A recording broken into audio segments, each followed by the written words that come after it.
Standby, kamera ready, sound ready, 3, 2, 1, action.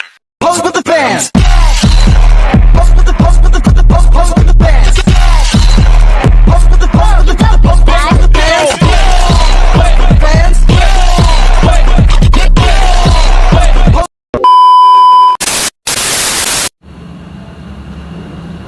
Halo guys, Assalamualaikum warahmatullahi wabarakatuh. Kami dari kelompok 5 akan mempersembahkan tugas video ekonomi makro dengan judul materi inflasi dan pengangguran. Bye bye. Iya begitu. Selamat menyaksikan. Yuk. Poin pertama ada pengertian inflasi dan pengangguran. Inflasi adalah kenaikan harga barang dan jasa secara umum dan terus menerus. Akibatnya daya beli uang menurun, uang yang sama hanya bisa membeli sedikit barang. Diukur dengan indeks harga konsumen atau IHK dalam persentase per tahun. Pengangguran adalah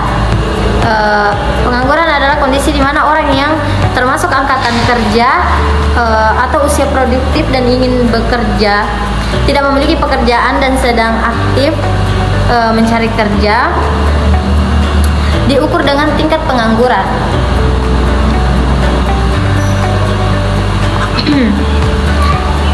Diukur dengan tingkat pengangguran atau jumlah pengangguran atau angkatan kerja dikali 100%. Poin kedua ada jenis-jenis inflasi dan pengangguran. Jenis inflasi berdasarkan tingkat keparahan. Yang pertama ada poin ringan. Ringan itu kurang 10% per tahun, masih mendorong pertumbuhan ekonomi. Poin kedua sedang. Poin kedua itu ada sedang yang 10-30% per tahun mulai mengganggu stabilitas. Yang poin ketiga ada berat 30-100%. 30-100% per tahun sangat mengganggu ekonomi. Poin keempat ada hiperinflasi yang kurang 100% per tahun menghancurkan sistem ekonomi.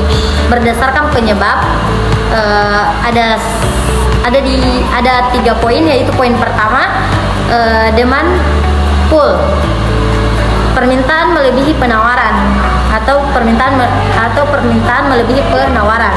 Terus ada poin ketiga yaitu cost plus, yaitu biaya produksi naik atau bahan baku upah. Ya, yang ketiga ada built-in ekspektasi inflasi menciptakan inflasi aktual. Terus ada jenis pengangguran, dia juga terbagi menjadi 5, yaitu yang pertama friksional atau perpindahan kerja sementara normal terjadi. Terus ada poin kedua struktural atau perubahan struktur ekonomi atau teknologi. Terus yang ketiga cyclical, akibat resesi atau krisis ekonomi. Terus ada yang keempat musiman, pola musiman atau petani nelayan atau pariwisata. Terus yang kelima ada teknologi diganti otomatisasi atau AI. Poin ketiga, penyebab inflasi dan pengangguran. Penyebab inflasi dari sisi permintaan. 1. Konsumsi masyarakat yang berlebihan. 2. Belanja permintaan ekspansif. 3. Investasi swasta melonjak. 2. Dari sisi penawaran. 1. Harga bahan baku naik seperti minyak atau gandum. 2. Upah naik tanpa produktivitas. 3. Bencana alam mengganggu produktivitas. 4. Gangguan supply chain. Faktor moneter. 1. Uang beredar berlebihan. 2. Suku bunga terlalu rendah. 3. Nilai tukar melemah. Penyebab pengangguran, yaitu penyebabnya pertama yaitu penyebab ekonomi makro, pertumbuhan ekonomi lambat atau resesi. Kedua, investasi rendah. Ketiga, krisis finansial. Struktural. 1. Ketidaksesuaian keterampilan dengan pasar kerja. Kedua, otomatisasi menggantikan tenaga kerja. Ketiga, pendidikan tidak relevan dengan kebutuhan industri. Penyebab demografis. Angkatan kerja tumbuh lebih cepat dari lapangan kerja. Urbanisasi menciptakan konsentrasi pencari kerja.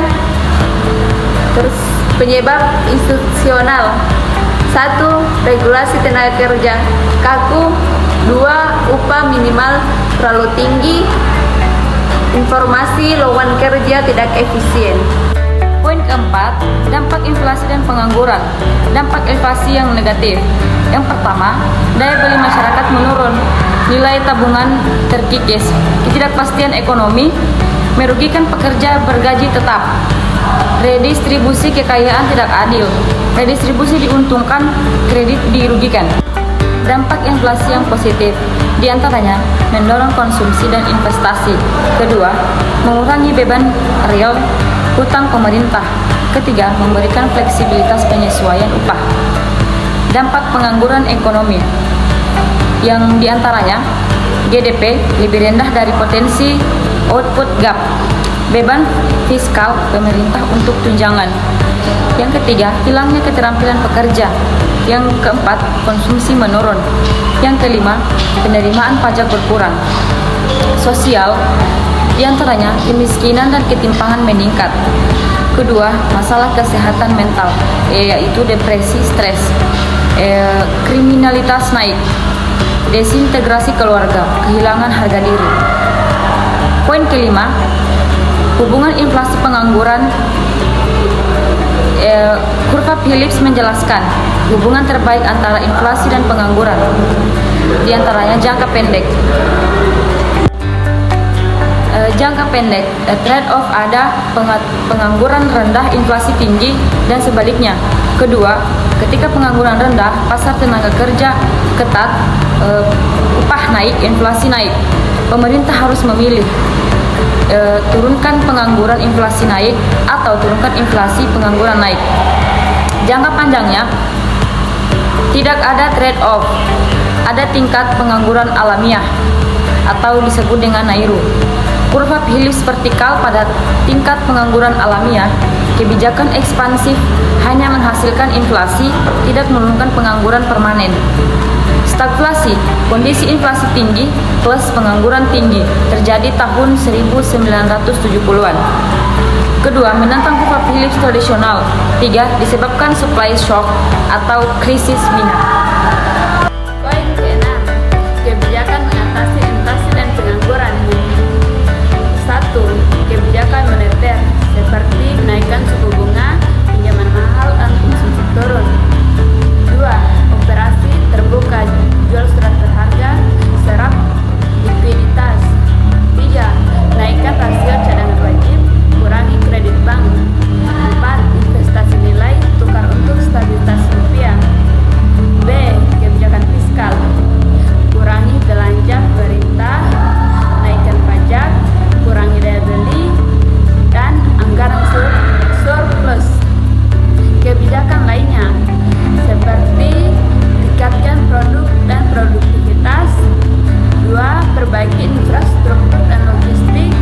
3. Stabilitas harga dan barang strategis. 4. Pengawasan harga untuk barang tertentu. Mengatasi pengangguran atau kebijakan ekspansif.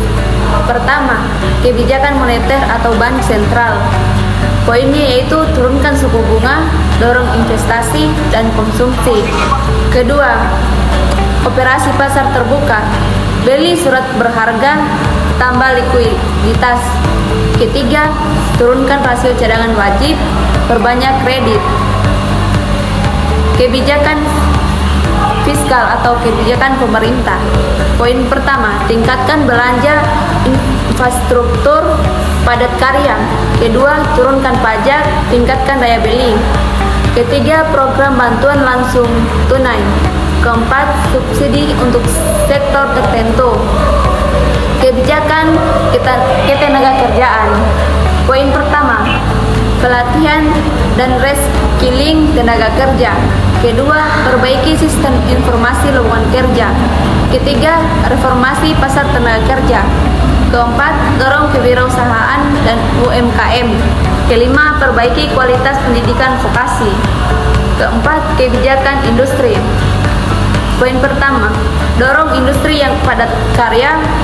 Kedua, investasi di sektor manufaktur. Ketiga, kemudahan perizinan usaha. Keempat, akses pembiayaan untuk UMKM. Baik, itu sedikit penjelasan dari materi kami. Lebih dan kurangnya mohon dimaafkan. Wassalamualaikum warahmatullahi wabarakatuh. See you next time. Wabarakatuh. Bagaimana nih? Hah? Ya tunggu dulu.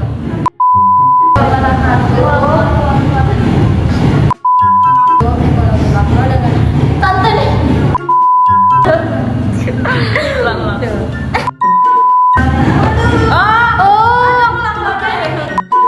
Tadi tuh openingnya. Kayak gini lah. Kayak Tempatnya kok. Oh, dendeng.